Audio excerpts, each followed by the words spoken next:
আসসালামু আলাইকুম এভরিওয়ান। আমার প্রিয় আপু ভাইয়ারা, শ্রদ্ধেয় আঙ্কেল আন্টি, আপনারা সবাই কেমন আছেন? আশা করছি আল্লাহর রহমতে সবাই ভালো আছেন। আমিও আপনাদের দয়ায় আলহামদুলিল্লাহ ভালো আছি। আমি আবার আপনাদের সামনে চলে আসছি আমার আরেকটা নতুন ব্লগ নিয়ে। আর প্রতিদিনের মতো আজকে সকাল থেকে ব্লগটা শুরু করেছি। প্রিয় আপু ভাইয়ারা, তাহলে দেখতে থাকুন আমার আজকের ব্লগ। যারা এখনও পর্যন্ত লাইক দিতে ভুলে গিয়েছেন, প্লিজ একটা লাইক দিয়ে দিবেন আর কমেন্ট করে জানাবেন আমার আজকের ভিডিও কেমন লাগলো। আর হাতে সময় থাকলে আমার ভিডিওটা শেয়ার করে দিবেন।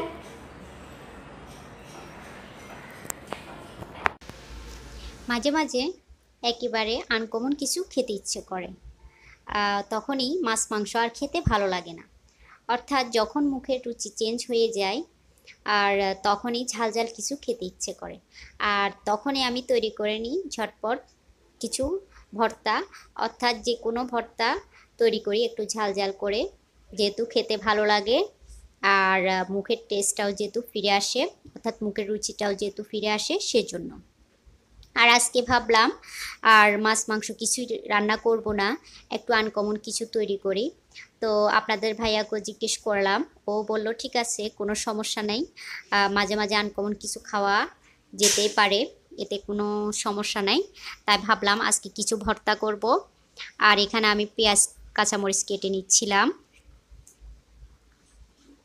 আসলে আমাদের মধ্যবিত্ত পরিবারের জন্য সব সময় মাছ মাংস খেয়ে ওঠা পসিবল না।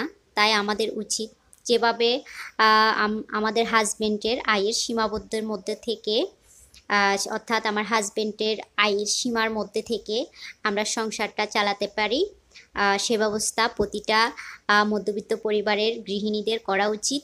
তাই আমিও আজকে ফাঁকিবাজি একটা রান্না করব। তেমনিভাবে আজকে সংসারের খরচাটা কিছু কমিয়ে দিব, অর্থাৎ হাজবেন্ডের। তাই আজকে ভাবলাম একটু ডাল রান্না করব। এই যে দেখতে পাচ্ছেন ডাল রান্না করতেছিলাম। আসলে এই ফাঁকিবাজি যখনই রান্না করতে ইচ্ছে করে না, তখন আমি এই ফাঁকিবাজি রান্নাগুলো করি। আজকে ভীষণ ইচ্ছে করছিল একটু রেস্ট করি, তাই ভাবলাম চটপট কিছু রান্না করি। আর আপনাদের ভাইয়া তো দুপুরে লাঞ্চ করার জন্য চলে আসবে, সেজন্য। আর এদিকে আমার ভাই কলেজে যাওয়ার সময় এসেছিল 9টা বাজে। তখন আসার সময় কিছু জিনিস নিয়ে আসছে। এই যে দেখেন আমার আম্মু পাঠিয়েছিল, ভাই এসেছে বলে কথা। এই যে দেখেন মিষ্টি নিয়ে আসছে আর কেক নিয়ে আসছে। অনেক বলেছি বসার জন্য, কিন্তু বসেনি, যেহেতু কলেজ টাইম দিয়ে মাত্রই চলে গিয়েছে। আর সে ফাঁকে আমিও আপনাদের সাথে একটু শেয়ার করছিলাম। এই যে এখানে মিষ্টি আছে আর এখানে মূলত একটা কেক আছে। এই যে জিলানের জন্য এগুলো পাঠিয়েছে, অর্থাৎ মাঝে মাঝে আমার আম্মু জিলানের জন্য কিছু না কিছু পাঠাবেই। যাই হোক, এই যে দেখতে পাচ্ছেন আজকে এগুলাই পাঠিয়েছে।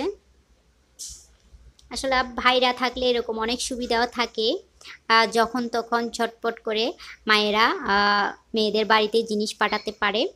তাই আমার আম্মু আজকে ঝটপট করে এই জিনিসগুলো পাঠিয়ে দিয়েছে তার নাতির জন্য। এই যে আপনাদের সাথে একটু শেয়ার করে নিলাম। আর এখন চলে আসছি, এই যে কিছু আলু সিদ্ধ করেছিলাম সেই আলুগুলো ছিলে নিব। ওই যে কথা সেই কাজ, যেটা বলেছিলাম আজকে একটু অন্যরকম কিছু তৈরি করব, অর্থাৎ বাঙালি খাবার। আমরা যেহেতু বাঙালি, ডালের সাথে আলু ভর্তাটা কিন্তু মন্দ হয় না, তাই না? তাই আজকে আলু ভর্তা করব একটু ঝাল ঝাল করে, যেহেতু কোনো কিছুই আজকে ভালো লাগছে না, সেজন্য ঝটপট যেটা করলে ঝটপট কাজ শেষ হয়ে যায় সেটা করে নিব। এই যে আমার আলুগুলো ছিলা শেষ হয়ে গিয়েছে, আর এখন আমি আলুগুলো কষলে নিব। কারা কারা এভাবে আমার মতো ফাঁকিবাজি রান্না করেন প্লিজ কমেন্ট করে জানাবেন। যখনই আমার কোনো কিছু করতে ইচ্ছে করে না, তখন আমি এভাবে ফাঁকিবাজি রান্না করি। আর এখন প্রায় 11টার মতো বাজতেছে, আর তাইও তাড়াহুড়া করছিলাম, কারণ আপনাদের ভাইয়া যে কোনো মুহূর্তে চলে আসতে পারে, সেজন্য তার আগে যদি আমি রান্নাটা কমপ্লিট করে ফেলি দেন আমার কাছে ভালোই লাগে, কারণ ও কখন না কখন আসবে সেই জন্য। আর এই যে আমি আলুগুলো ভালোভাবে কষলে নিচ্ছিলাম। আসলে যত ভালোভাবে কষলে নেবেন ততই আলু ভর্তাটা খুবই টেস্টি হয়।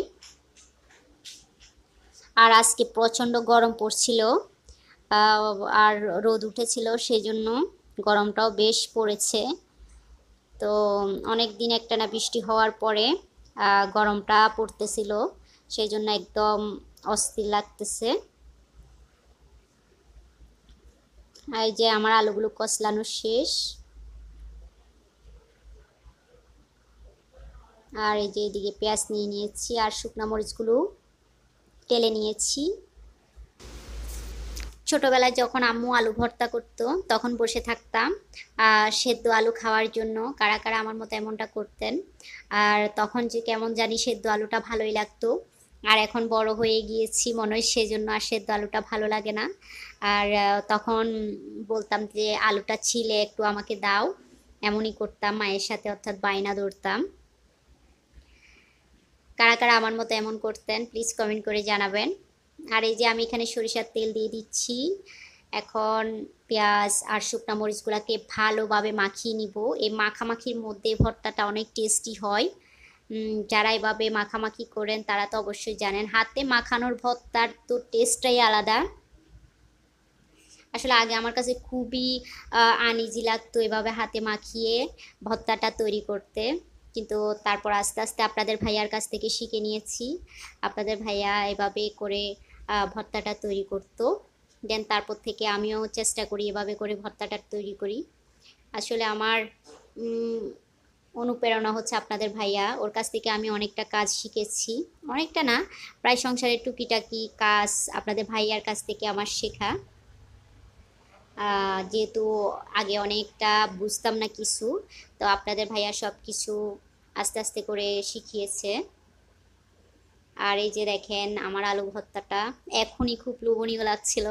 আর আমি এডিট করার সময় তো আমার কাছে এখনই খুব ইয়াম্মি মনে হচ্ছে আবার আলু ভর্তাটা খাই।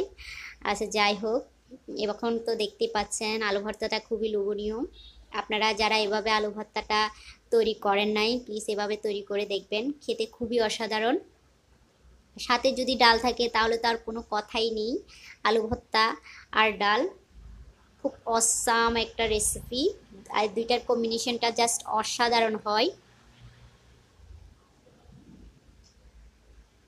আর আমাদের জিলানকেও একটু একটু করে ভর্তা দিয়ে অভ্যস্ত করেছি, অর্থাৎ ও আলু ভর্তাটাই খাই মজা করে, অন্য কোনো ভর্তাই খেতে চাই না, যে আলু ভর্তাটা একটু খাই। যে বেগুন ভর্তা টমেটো ভর্তা অন্য কোনো ভর্তাই খেতে চাই না।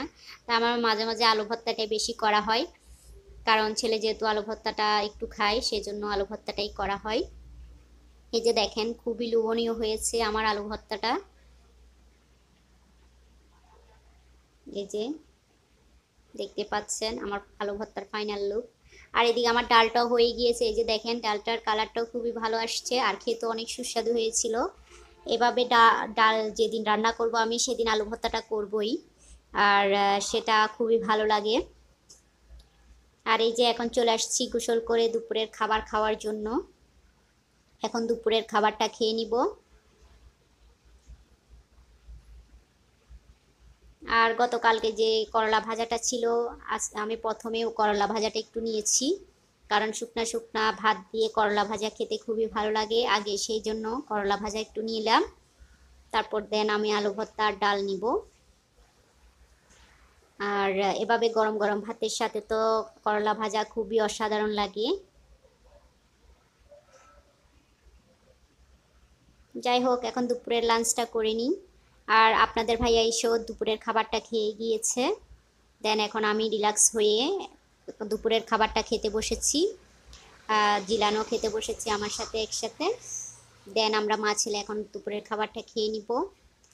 আর প্রিয় আপু এবং ভাইয়ারা যারা এখনো পর্যন্ত আমার ভিডিওতে লাইক দিতে ভুলে গিয়েছেন প্লিজ একটা লাইক দিয়ে দিবেন, আর আমার চ্যানেলটা সাবস্ক্রাইব করে আমার পাশে থাকবেন। আর হাতে সময় থাকলে আমার ভিডিওটা শেয়ার করে দিবেন। আপনাদের সাথে দেখা হবে আবার নতুন কোনো ভিডিওতে। আজকের মতো এ পর্যন্তই, সবাই ভালো থাকবেন, সুস্থ থাকবেন।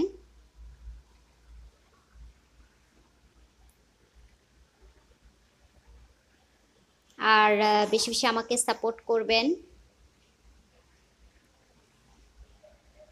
এই যে আমার দুপুরের খাবারটা খাওয়া অলমোস্ট শেষ।